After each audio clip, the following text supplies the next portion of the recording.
નમસ્તે વિદ્યાર્થી મિત્રો, કેમ છો? મજામાં ને?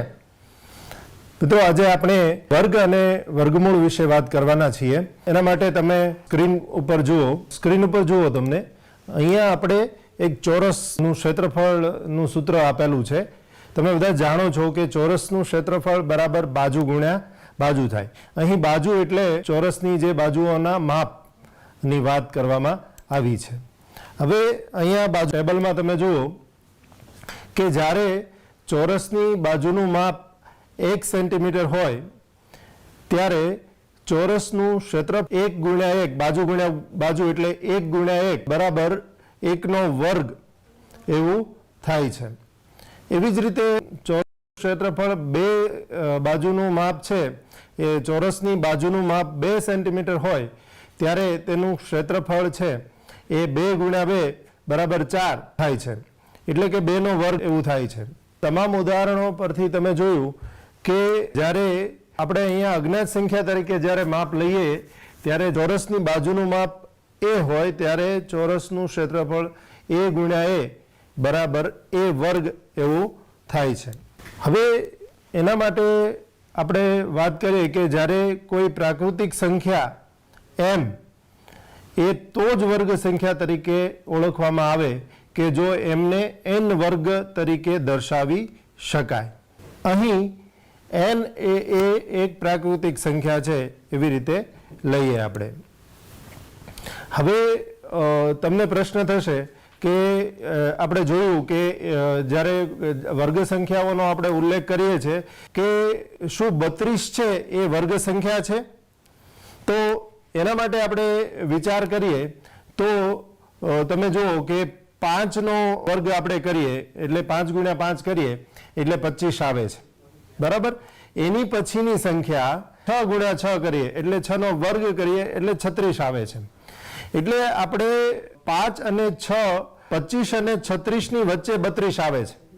એટલે એનો અર્થ એવો થાય કે આ સંખ્યા છે એ પૂર્ણાંક સંખ્યા 5 અને 6ની વચ્ચે આવતી કોઈ સંખ્યા હોય, પણ તમે સંખ્યાને જાણો છો એ મુજબ 5 અને 6ની વચ્ચે કોઈ બીજી કોઈ પૂર્ણ સંખ્યા આવતી નથી. એટલા માટે 32 છે એ પૂર્ણવર્ગ સંખ્યા નથી. તમે અહીંયા જુઓ છો કે અહીંયા કેટલીક સંખ્યાઓ તમારી સ્ક્રીન ઉપર દેખાડવામાં આવી છે.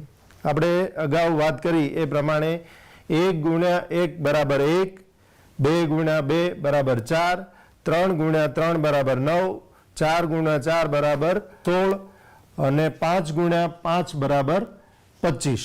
હવે તમને ખ્યાલ આવી ગયો છે કે જે સંખ્યા હોય છે એ જ સંખ્યાને એની એ જ સંખ્યા સાથે ગુણતા આપણને એની વર્ગ સંખ્યા મળે છે. તો હવે તમને ખ્યાલ આવશે કે આગળની સંખ્યા છે, દાખલા તરીકે 6 છે, તો એની વર્ગ સંખ્યા કેવી રીતે મળશે?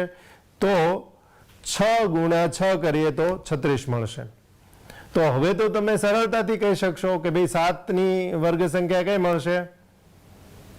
બરાબર, સાચું છે, 7 ગુણ્યા 7 બરાબર 49. એવી રીતે તમે 8ની પણ સંખ્યા કહી શકશો. તમે કહી શકશો કઈ સંખ્યા આવશે? બરાબર, સાચું છે, 8 ગુણ્યા 8 બરાબર 64. એવી રીતે 9 ગુણ્યા 9 બરાબર 81 અને 10 ગુણ્યા 10 બરાબર 100. તો વિદ્યાર્થી મિત્રો, આ 1, 4, 9, 16, 25, 36, 49, 64, 81, 100 એમ અનંત સુધી આવી વર્ગ સંખ્યાઓ વિસ્તરેલી છે. તો આ બધી સંખ્યાઓ છે એને વર્ગ સંખ્યાઓ. એટલે તમે કહી શકશો કે 1 થી માંડી અને 100ની વચ્ચે આ સિવાયની કોઈ પણ પૂર્ણવર્ગ સંખ્યાઓ હોઈ શકે. આ જે વર્ગ સંખ્યાઓ છે એને આપણે પૂર્ણવર્ગ સંખ્યાઓ તરીકે પણ ઓળખવામાં આવે છે. તો આ તમને ખ્યાલ આવી ગયો હશે કે જે સંખ્યા છે એને એની એ સંખ્યા વડે ગુણવાથી આપણને એની પૂર્ણ વર્ગ સંખ્યા મળે છે. અહીંયા તમને સ્ક્રીન ઉપર કેટલાક સંખ્યાના વર્ગ બતાવવામાં આવ્યા છે. દાખલા તરીકે 1 છે તો એનો વર્ગ 1, 5નો વર્ગ 25, 8નો વર્ગ 64, એમ 10નો વર્ગ 100. એટલે 1 થી લઈ અને 10 સુધીની સંખ્યા છે એના વર્ગ દર્શાવવામાં આવ્યા છે, જે તમે સ્ક્રીન ઉપર જોઈ શકો છો. હવે આમાં બાજુના ટેબલમાં તમે જુઓ તો એમાં 11નો વર્ગ 121, 13નો વર્ગ 169, 15નો વર્ગ 225, 17નો વર્ગ 289 અને 20નો વર્ગ 400. એટલે ટૂંકમાં 1 થી લઈ અને 20 સુધીની સંખ્યા છે એના વર્ગ આપવામાં આવ્યા છે. તમે જોઈએ છે દરેક સંખ્યાઓમાં કે પૂર્ણ વર્ગ સંખ્યાઓ છે એના એકમના અંકમાં કંઈક સામ્યતા છે. તમે જુઓ તો તમે જોઈ શકો છો કે પૂર્ણવર્ગ સંખ્યાઓ જે અહીંથી 20 સુધીની પૂર્ણવર્ગ સંખ્યાઓ મૂકવામાં આવી છે એમાં એક પણ સંખ્યાનો વર્ગ છે એનો એકમનો અંક 2, 3, 7 કે 8 નથી. એ સિવાયની જ સંખ્યા છે. સ્ક્રીન ઉપર તમે જોઈ શકો છો કે એક સંખ્યા છે એનો વર્ગ 1 છે. 81 જ્યારે વર્ગ હોય ત્યારે એની સંખ્યા 9 છે. પછી 121 સંખ્યા છે ત્યારે એની સંખ્યા 11. એટલે 11નો વર્ગ 121 થાય, 19નો વર્ગ 361 થાય અને 21નો વર્ગ 441. આપણે એટલા નમૂનાના એટલા જ ઉદાહરણો લીધા છે. તમે વિદ્યાર્થી મિત્રો તમે જોયું દરેક વખતે જ્યારે વર્ગની સંખ્યા છે બરાબર એના સંખ્યાના એકમનો અંક તમે જોયો તો દરેક વખતે એકમનો અંક કાં તો 1 છે અને કાં તો 9 છે. જોયું ને તમે 1, 9, 11. 11માં એકમનો અંક 1 છે, 19માં એકમનો અંક 9 છે અને 21માં પણ એકમનો અંક 1 છે.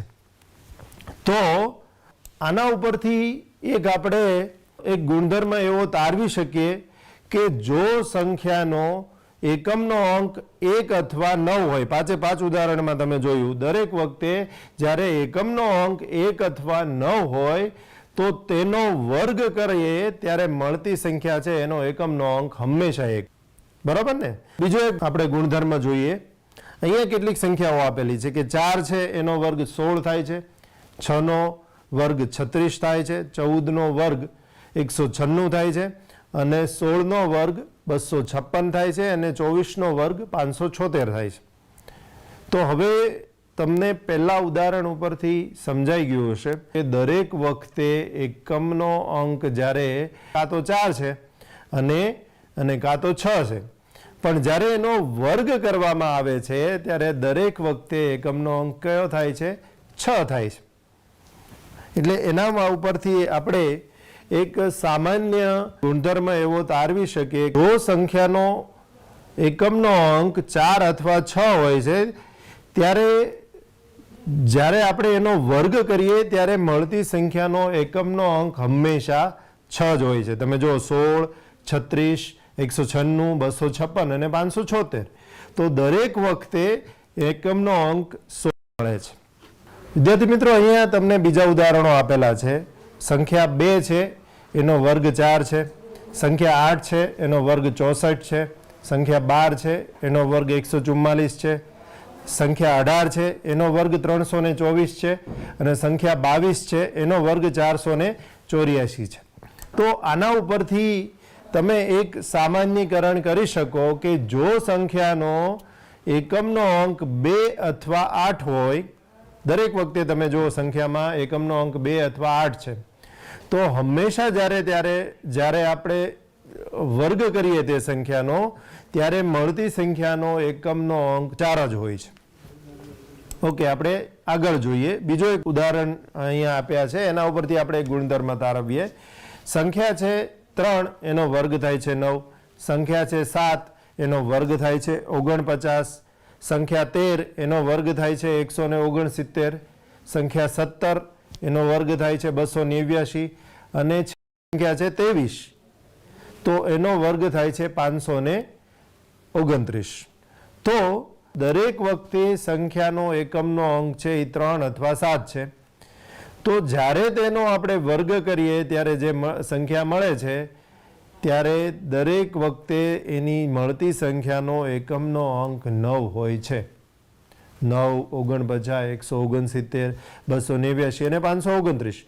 દરેક વખતે તમે જુઓ એકમનો અંક 9 હોય છે.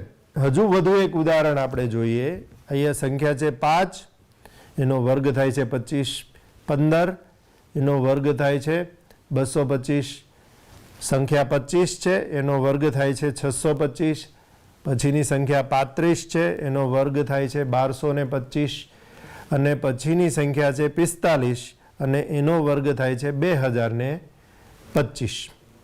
તો દરેક વખતે તમે એક વસ્તુ જોઈ હશે. હવે અત્યાર સુધી જે આપણે ઉદાહરણો જોયા એનાથી આમાં થોડુંક જુદું થાય છે. એમાં અત્યાર સુધીના ઉદાહરણોમાં આપણે જોયું કે માત્ર એકમનો અંક છે એનાથી જ આપણે એ ગુણધર્મ છે એ આપણને ઓળખાતો હતો. અહીંયા થોડીક જુદું આવે છે. દરેક વખતે સંખ્યાનો એકમનો અંક 5 જ છે, 5, 15, 25, 35 ને 45. તો દરેક વખતે એકમનો અંક તો 5 જ છે અને દશકનો અંક 2 હોય. એટલે કે છેલ્લા 2 અંકોથી બનતી સંખ્યા હંમેશા 25 જ હોય છે. તમે માર્ક કરો, 25, 225, 625 અને 1225 અને 2025. તો દરેક વખતે એકમનો અંક 5 છે અને દશકનો અંક 2 છે. એટલે છેલ્લી 2 અંકોથી બનતી સંખ્યા છે એ હંમેશા 25 આવે છે. વધુ એક ઉદાહરણ માટે તમને કેટલીક સંખ્યાઓ મેં અહીંયા સ્ક્રીન ઉપર આપી છે. પહેલી સંખ્યા છે 10નો વર્ગ. તો એનો જ્યારે વર્ગ કરીએ ત્યારે 100 થાય છે. 20નો વર્ગ, એનો જ્યારે વર્ગ કરીએ છીએ ત્યારે 400 થાય છે. અને 80નો વર્ગ છે તો એનો વર્ગ થાય છે 6400, 6400. તમે જુઓ આ બાજુ સંખ્યા બાજુ હંમેશા એક જ શૂન્ય છે, બરાબર, અને એની વર્ગ સંખ્યા આવે ત્યારે હંમેશા 2 શૂન્યો મળે છે. તમે જુઓ જ્યારે સંખ્યાનું શૂન્ય 1 હોય ત્યારે એની વર્ગથી મળતા શૂન્યની સંખ્યા કેટલી છે? 2 છે. એનું ઉદાહરણ જુઓ. અહીંયા જે 4 સંખ્યાઓ મેં આપી છે તમને એ દરેક વખતે 2 શૂન્યવાળી છે. દાખલા તરીકે 100નો વર્ગ છે, 200નો વર્ગ છે, 700નો વર્ગ છે અને 900. એમાં દરેકમાં 2 શૂન્યો છે. તો એનાથી મળતી જે સંખ્યાઓ છે એમાં કેટલા શૂન્યો છે? તો કે 4 શૂન્યો છે. એટલે એના ઉપરથી આપણે કેટલીક બાબતો ગુણધર્મ તરીકે તારવી શકીએ કે કોઈ વર્ગ સંખ્યાના અંતિમ શૂન્યની સંખ્યા બેકી જ હોય છે. કોઈ પણ વર્ગ સંખ્યા છે એના અંતિમ શૂન્યની સંખ્યા હંમેશા બેકી જ હોય છે. અને કોઈ પણ સંખ્યાનો આપણે વર્ગ કરીએ ત્યારે તે સંખ્યાના અંતે રહેલા શૂન્ય કરતાં તેના વર્ગ કરતાં મળતી સંખ્યાના શૂન્ય હંમેશા બમણા હોય છે. તમે જુઓ કે અહીં દાખલા તરીકે 10 છે તો એનો વર્ગ કરીએ તો 10માં 1 શૂન્ય છે તો એનો વર્ગ 100 થાય છે, તો એમાં 2 શૂન્યો છે. 20માં 1 શૂન્ય છે એનો વર્ગ 400 તો એમાં 2 શૂન્યો છે. 80માં 1 શૂન્ય છે એનો વર્ગ 6400 તો એમાં 2 શૂન્યો છે. નીચેની સંખ્યા તમે જુઓ તો 100 છે એનો વર્ગ થાય 10,000 તો એમાં 100માં 2 શૂન્યો છે તો 10,000માં 4 શૂન્યો છે. તો મિત્રો આજે આપણે વર્ગ અને વર્ગમૂળની થોડીક આપણે પ્રાસ્તવિક વાત કરી અને જે વર્ગ અને વર્ગમૂળ છે એની કેટલાક આપણે ગુણધર્મો જોયા. આવજો.